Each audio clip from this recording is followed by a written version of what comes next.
Praise Lord പ്രിയപ്പെട്ടവരെ, ബറാക്ക Bible ബൈറ്റ്സിന്റെ മറ്റൊരു അനുഗ്രഹിക്കപ്പെട്ട അധ്യായത്തിലേക്ക് ഏവർക്കും സ്വാഗതം. ഇന്നത്തെ ചിന്തയ്ക്ക് ആധാരമായിട്ട് യോഹന്നാൻ സുവിശേഷം 19-ാം അധ്യായത്തിന്റെ 17-18 വാക്യങ്ങൾ നമുക്ക് വായിക്കും. അവിടെ ഇങ്ങനെ പറയുന്നു: അവർ യേശുവിനെ കയ്യേറ്റു.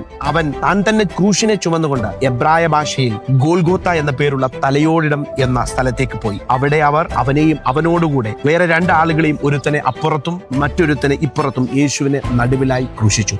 ഗോൽഗോത്ത എന്നത് എബ്രായ ഭാഷയും കാൽവറി എന്നത് ലത്തീൻ ഭാഷയിലുമാണ്. അതിന്റെ അർത്ഥം തലയോടിടം എന്നാണ്. അതിന് ആ പേര് വരുവാനുള്ള കാരണം, ആ മലയിൽ റോമൻ സാമ്രാജ്യത്തിന്റെ കുറ്റവാളികളെ ക്രൂശിച്ച് കൊന്നവരുടെ അസ്ഥികൂടങ്ങൾ ആ മലയിൽ ശേഖരിക്കപ്പെടുകയും അവിടെ മരിച്ച അനേക ആയിരം മനുഷ്യരുടെ തലയോട്ടികൾ കൂമ്പാരമായി കിടക്കുന്നത് കൊണ്ടാണ് ഗോൽഗോത്ത എന്ന സ്ഥലത്തിന് തലയോടിടം എന്ന പേരായത്. 3 പേരെയും അന്ന് ക്രൂശിച്ചു. ഗോൽഗോത്ത മല വിചാരിച്ചത് 3 തലയോട്ടികൾ കൂടെ ഇനി ഇവിടെ എണ്ണപ്പെടുമെന്ന്. എന്നാൽ ചരിത്രത്തിലാദ്യമായിട്ട് അന്ന് മരിച്ച 2 പേരുടെ തലയോട്ടികൾ മാത്രമേ ഗോൽഗോത്തായുടെ കണക്ക് പുസ്തകത്തിൽ ചേർക്കപ്പെട്ടുള്ളൂ. നടുക്ക് ക്രൂശിക്കപ്പെട്ട യേശുവിന്റെ തലയോട്ടി ഗോൽഗോത്തായുടെ കണക്ക് പുസ്തകത്തിൽ ചേർത്തില്ല. കാരണം അവൻ മരണത്തെ ജയിച്ച് ഉയർത്തെഴുന്നേറ്റ് ഇന്നും ജീവിക്കുന്നു. ഈ പ്രഭാതകാലം എന്നെ കേൾക്കുന്ന ദൈവത്തിന്റെ പൈതലേ, അവൻ നിന്റെ അപ്പുറത്തും ഇപ്പുറത്തും കിടക്കുന്നവരുടെ സ്ഥിതി നിനക്ക് വരികയില്ല. യേശുവിനെ മരിച്ചവരുടെ ഇടയിൽ നിന്ന് ഉയർപ്പിച്ച ആത്മാവ് നിന്റെ അകത്തുണ്ടെങ്കിൽ നിന്റെ വലത്തും ഇടത്തും കിടക്കുന്നവർ നശിച്ചാലും